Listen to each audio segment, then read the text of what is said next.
In this exercise, we're going to discuss assembly design approaches. This is the start of the assembly chapters, and this chapter is really going to be very conceptual, so I'm going to try to keep it short and sweet so you don't have to listen to me yap a whole lot. And we're going to go through some very quick concepts here. The first concept is the approach of how to create a part in Inventor. You know how to create an actual part, and you understand how that part works as far as adding, extrusions and fillets and chamfers and sweeps and lofts and all that kind of good stuff. Once you get that done, then you're ready to start putting that into an assembly. The way Inventor works is it has different files for different environments. So all your parts are .ipt files, and all your assemblies are .iams, or Inventor assemblies and Inventor parts. The Inventor assembly really doesn't have any information in it. It's only a database of parts. The way that this works is we put these parts in here, and then we hold them together. We constrain them using assembly constraints. We constrain them so we can remove the degrees of freedom. Now, one of my biggest complaints with Inventor is they have sketch constraints and assembly constraints. Assembly constraints are a little bit different. They do hold the part together and constrain it, but they're more about what I consider real-world assembly. With an assembly, we could take and we can move this part. Say you had this part laying on your workbench.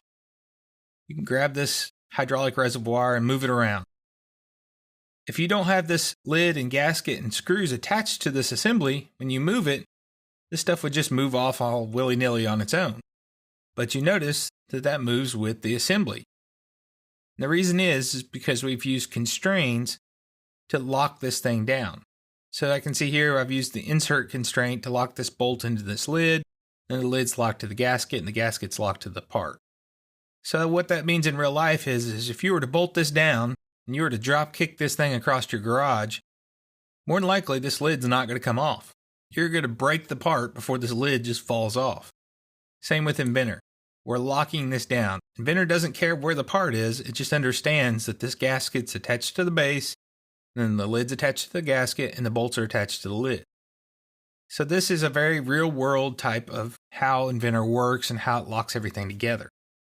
The design approach about this is how do you go about creating this? First one is called the bottom-up, and the bottom-up design approach basically means that we go through and we create every single part in our assembly. I know exactly what this base component is going to look like, exactly what this fitting is going to look like, gasket, lid, bolts, everything. I can design them one by one, and then I can go back and assemble them after I get everything done. The next one's called the top-down approach. What that means is I start out at the assembly level, and I start building components. So I would build this base feature, so to speak, in a part file inside of the assembly and say this reservoir base looks like this.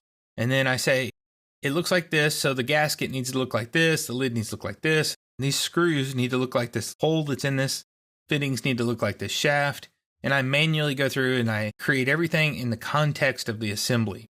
In the real world, the way I work, the way most people work, is what they call the middle-out approach. And notice I said there was two different ways of designing. There was the bottom up and top down.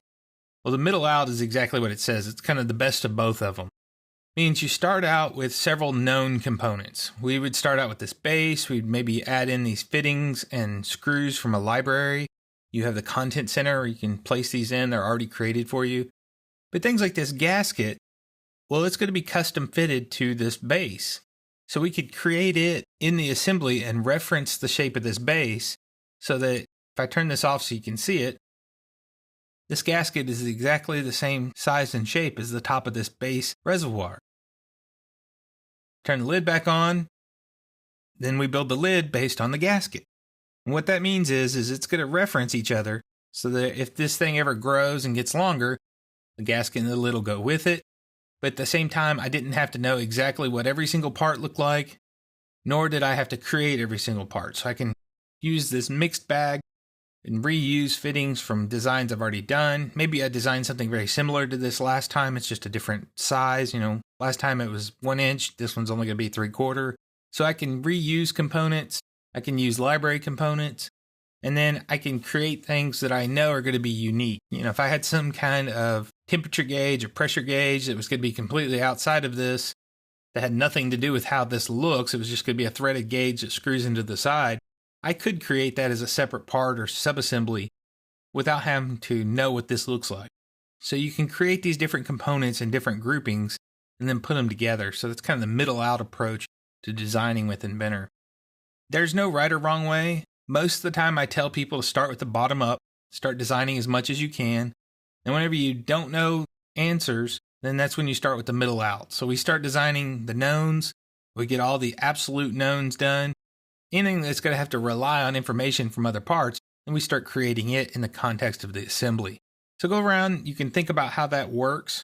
I will add this hydraulic res into the file so you can take a look at it and see how this was created. It's hard to tell the design approach because there's no way to say, hey, this was created this way. Once you get done with an assembly, you'll never know how it was created. It doesn't matter what order it was placed in or anything like that. You'll never really know how the designer thought about it whenever he was doing it. But the idea behind this is you want to put as much design intent in here and you want to take away as much freedom so that it locks everything together.